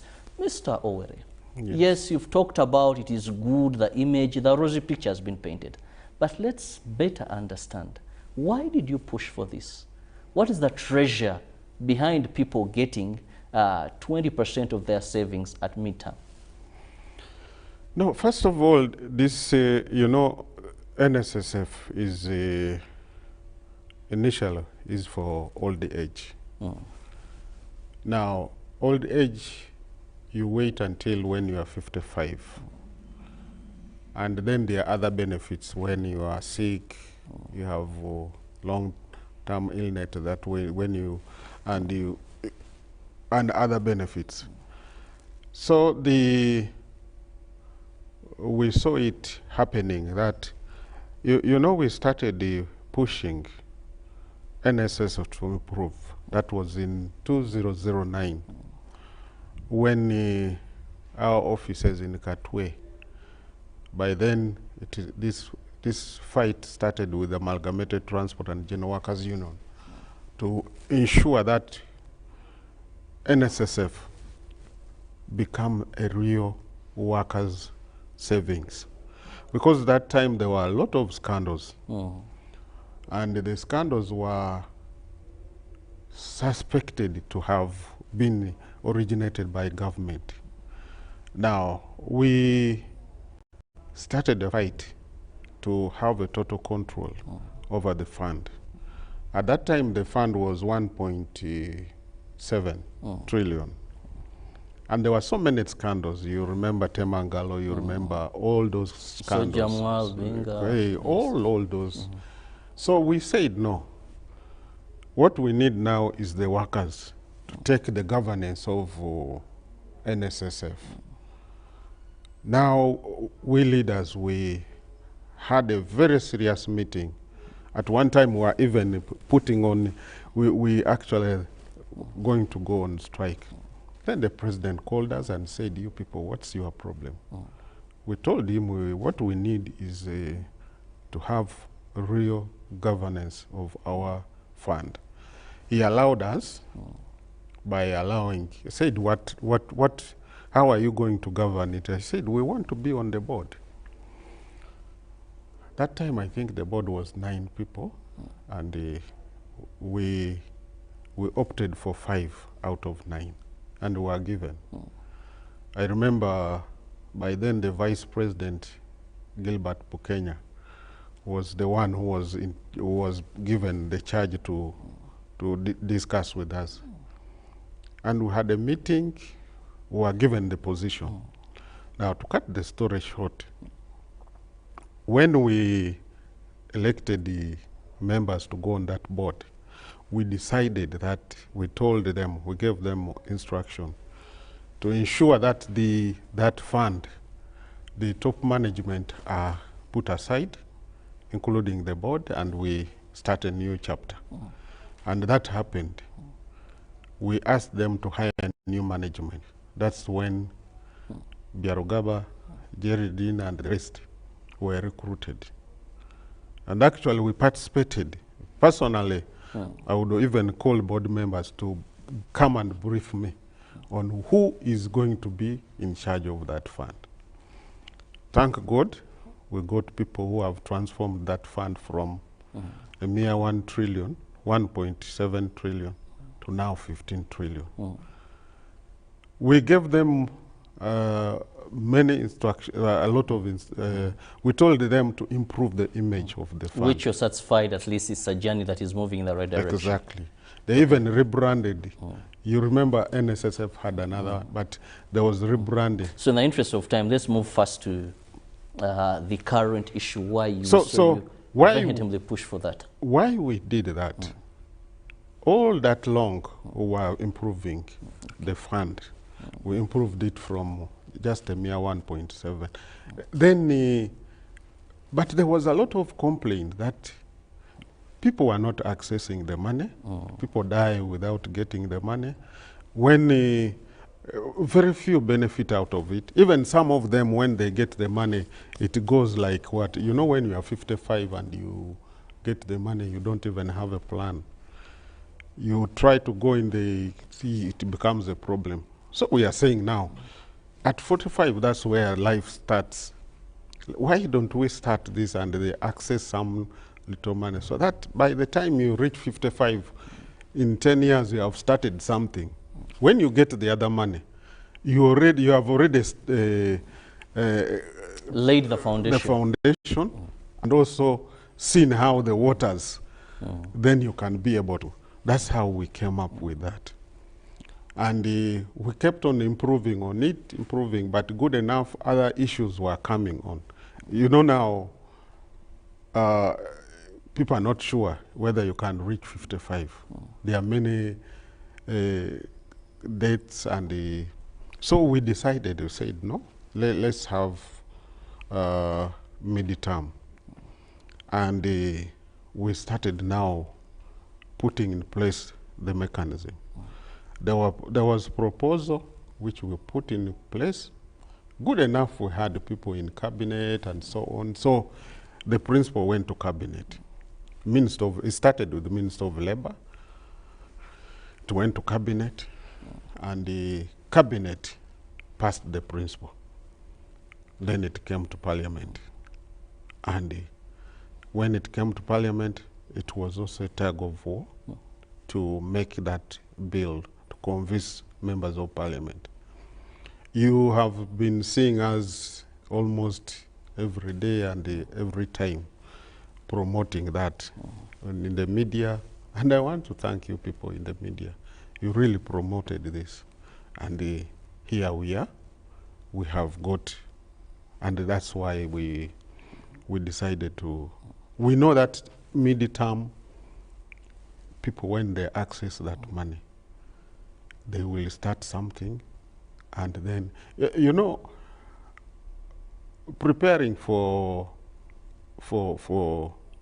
old age doesn't mean that you only wait until when you are old, that's when you start planning. No. You must have to start at 45. By the time you reach 55, 60, you are just continuing. So that's what we are trying to plan. Many people are suffering on the street. I wouldn't like to see somebody who has worked and is turned into a beggar. Owere, you mentioned one thing that is very clear, that this was a fight, which wasn't very easy. Yet the reasons you give are so obvious that yes, anyone would see this, that mid-term benefits was something very possible. But you had a long battle throughout Parliament, and even when the President was okaying this, he quoted the book of Shakespeare, if you remember very well, and he said, we are going into this. If we make a mistake, we shall have learned from our mistake. But let's not behave like Vince in that book, deny people what they think is a solution. So much as he also did agree to this, but you would see that to some level he was a bit hesitant because there is fear that this will deplete the fund. What safeguards do we have? Because this is the worry of many arguments. Even the letter of Minister Matia Kasaija, the letter that many say maybe could have delayed this. There were eminent fears he had put in place. You know, I'm a transformational leader. And there are a lot of transformation which is taking place today. the world is changing. The world is changing. It's not stagnant like we were in 1960, 1970, 1980. In 1980s, when we were thinking about this, the framers of this who were thinking about social security, they were looking at it that, okay, it can be that. But for us, we are looking at the trends, how things are changing. Today, we used to have this phone, which is at home. Today, you have a mobile phone. You have WhatsApp, you have social media, and so on. So everything is changing. Even our own social life is changing. We now have COVID, which is, you know, somebody made me laugh the other day. He said, who declared COVID-19 pandemic? And then he said, this is the first time you see the same answer. That is, it is who. Are you getting my point? So things are changing. Even the scientists will tell you that the diseases are what? Are changing. Who are we when we have, you know, most of these people who are opposed to this, including my own uncle. My uncle is a professor, and we had a very heated argument with him. But I told him, my dad, I'm sorry, we cannot just be stagnant like water. Which yes, we agree. Change must happen, and if you resist change, you can go with change. Yes. But change can be either negative or positive.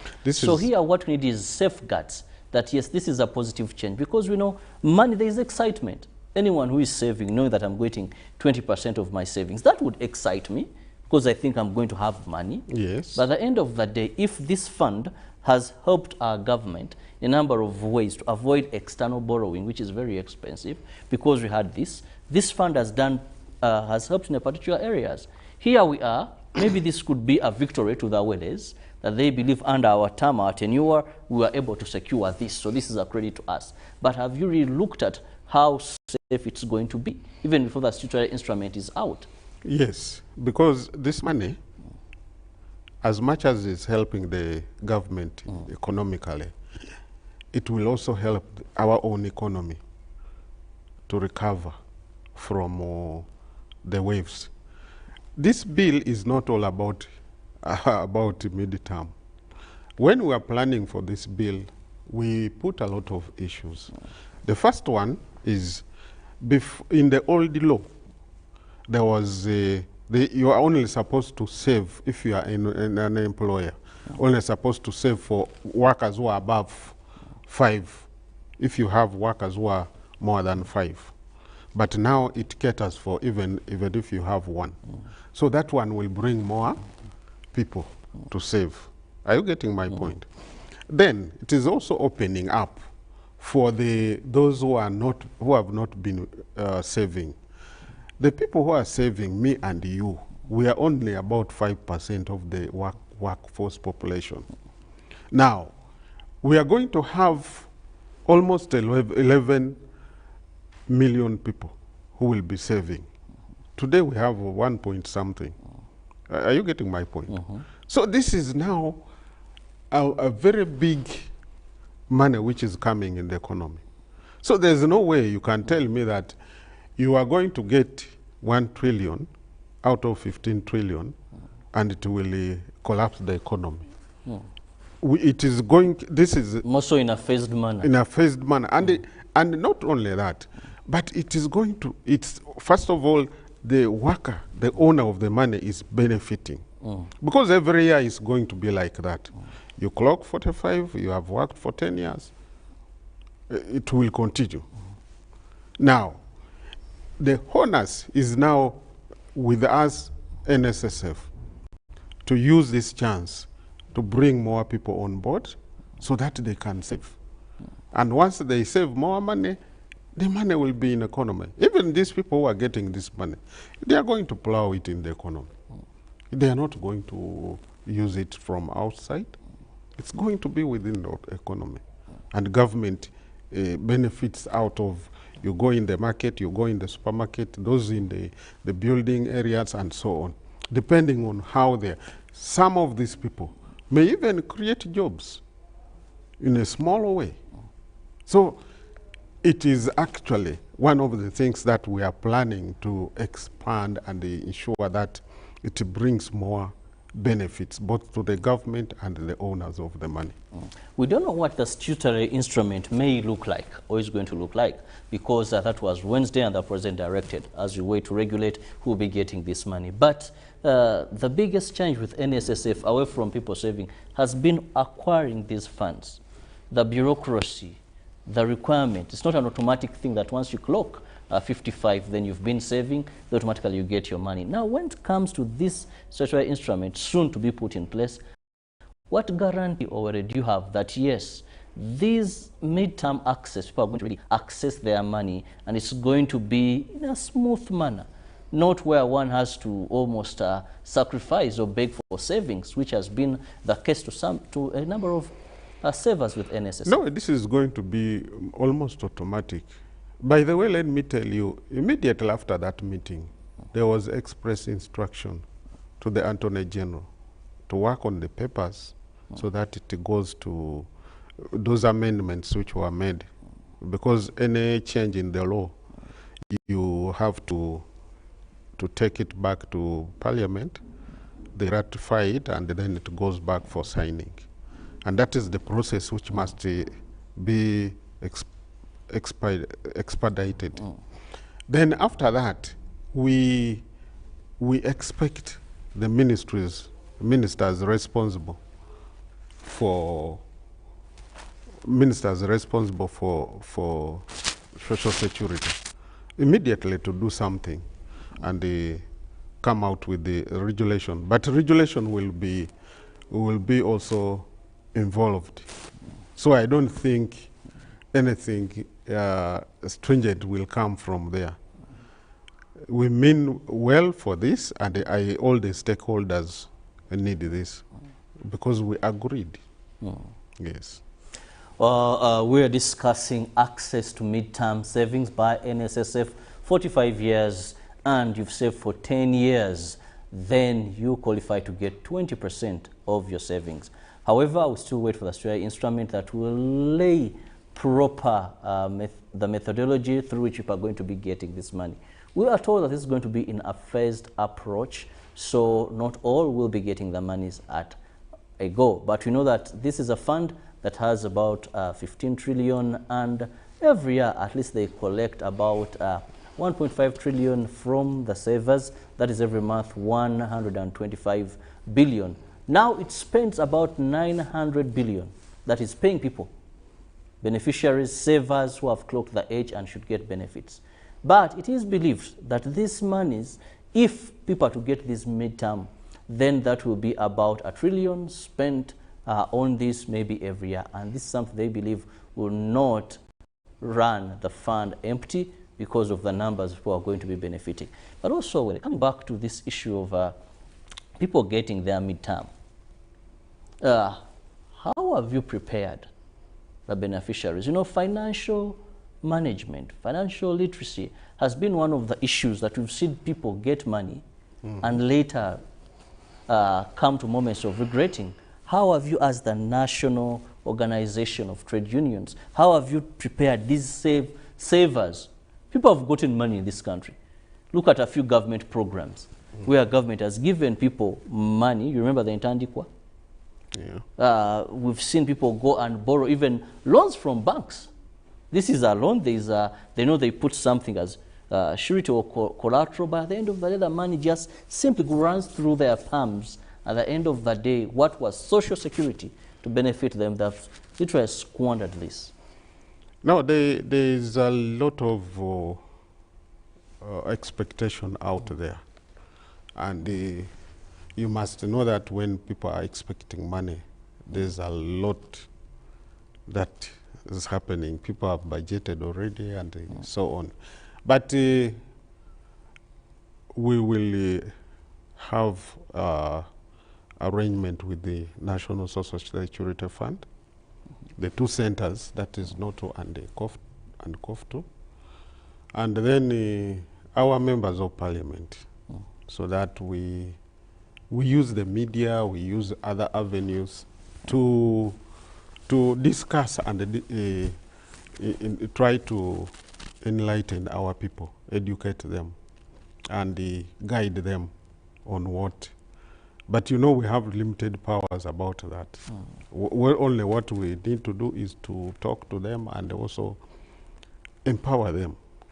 The first thing, we have empowered them by giving them midterm, and that's a very strong empowerment. But we are focusing them to start something that will generate some money for them, not just going to spend the money.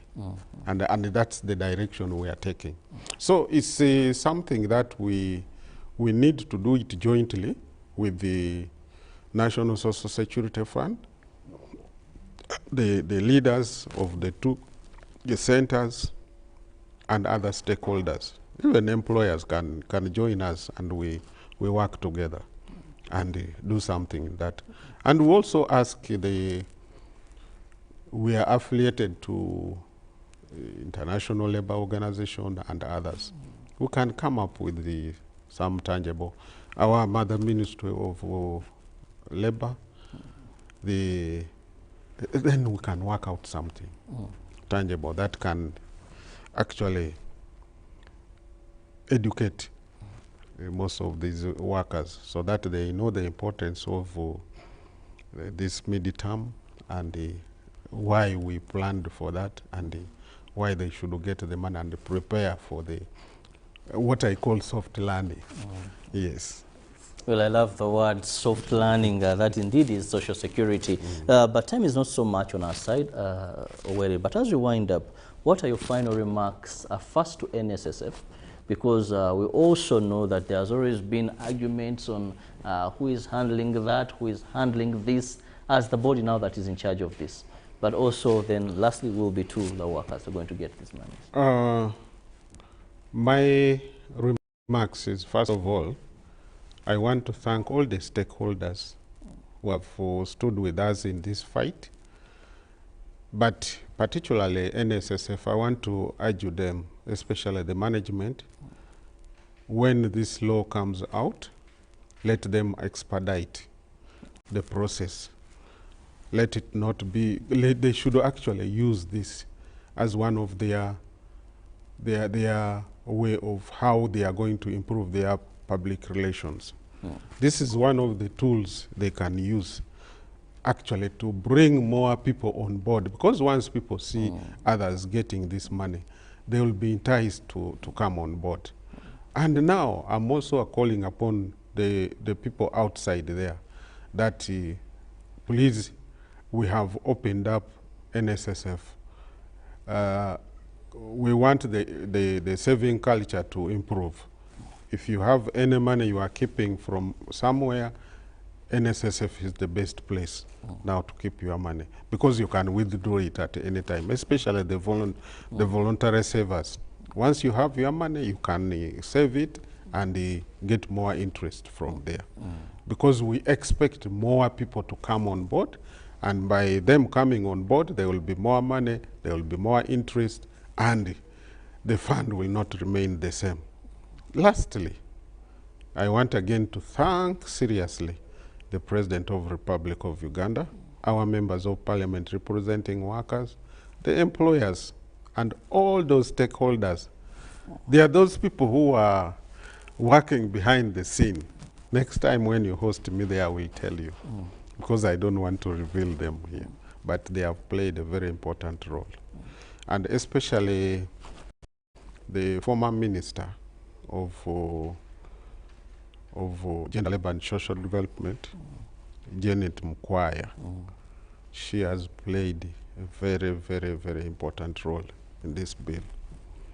And I would dedicate this bill to her. Okay. To President Museveni. Thank you so much. Well said, Honorable Janet Mukwaya there, where and His Excellency delegates this success for the workers. Well, the door is now open. Very important is how best do you manage your finances. People that have been saving with NSSF, you've got 45 years, you've saved for the last 10 years, and if the instrument is out and you get these monies, very importantly is please, please Do not rush to access the funds, but prepare a fertile ground on how you're going to make wise investments. And we hope NSSF will reduce bureaucracy, they'll expedite the process, they'll be very transparent. That is simply maybe a click of button, because we've gone digital, and someone then can get their benefits, the 20%, in the next shortest time possible. That is our prayer, that is our wish. We'll have a lovely day. I'll leave you with Ruben to take you through the world of sports. But don't forget, in case you got your first jab of COVID-19, vaccination centers are opened. Please go to those that have been gazetted. Actually, can you give me one time, 1 minute? Please, less than a minute. I'm appealing to all workers, the teachers, the nurses. Please go for vaccination. That is how they are going to open up schools and so on. Please, please make sure you go for vaccination. And I'm appealing to all workers, please try your labor best and go for vaccination. We want you alive. We can all survive. COVID is real. Go for vaccination. Thank you. Well said. All we can say, please go to gazetted centers by the ministry.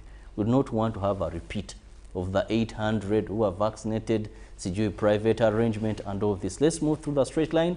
The vaccines are available. They are free of charge. Please go and get them. Received about 580,000 doses, and they're there for you at no pay.